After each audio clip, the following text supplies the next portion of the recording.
June 2025 நடந்த net எக்ஸாமுக்கான ஒரு கேள்வி பதிலை தான் இந்த வீடியோவில் நம்ம பார்க்க போகிறோம். முதல்ல கேள்வி என்னன்னு நல்லா பார்த்துக்கலாம். பட்டியல் 1ஐ பட்டியல் 2ஓடு பொறுத்துக அப்படின்னு கேட்டிருக்கிறாங்க. பட்டியல் 1ல் அரசர்கள் பேர் கொடுத்துருக்குறாங்க. பட்டியல் 2ல் அவருக்கு பின் ஆட்சிக்கு வந்த தம்பியர்கள் பேரை கொடுத்துருக்குறாங்க. இந்த கேள்விக்கான பதிலை தமிழக வரலாறு மக்களும் பண்பாடும்னு டாக்டர் கே பிள்ளை எழுதின புத்தகத்தில் தான் நம்ம பார்க்க போகிறோம். முதல்ல கேள்வியை பார்ப்போம். வரகுணன். இதில் பார்த்தீங்கன்னா வரகுணனுக்கு அப்புறம் அவரோட தம்பி பராந்தக பாண்டியன் ஆட்சிக்கு வந்தார் அப்படிங்கிற தகவல் வந்து தமிழக வரலாறு மக்களும் பண்பாடும் புத்தகத்தில் இருக்குது. இதை வச்சு பார்க்கும்போது ஏவுக்கு 3, அப்போது ஏவுக்கு 3ங்கிறது 4th ஆப்ஷனில் மட்டும்தான் இருக்குது. அப்போ நம்ம இங்கேயே சரியான பதிலை கண்டுபிடிச்சிட்டோம். இருந்தாலும் நம்ம ஏனைய வினாக்களுக்கான பதில்களும் இந்த புத்தகத்திலே இருக்குது.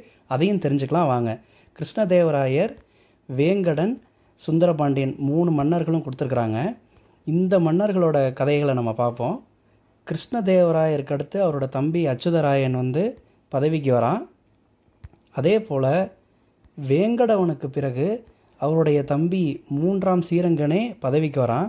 அதே மாதிரி சுந்தரபாண்டியனுக்கு அடுத்து அவருடைய தம்பி மாரவர்மன் குலசேகரனே பதவிக்கு வரான் அப்படிங்கிற தகவல் இருக்குது. இந்த 4 தகவல்களுமே தமிழக வரலாறு மக்களும் பண்பாடுங்கிற இந்த புத்தகத்திலேயே தான் இருக்குது.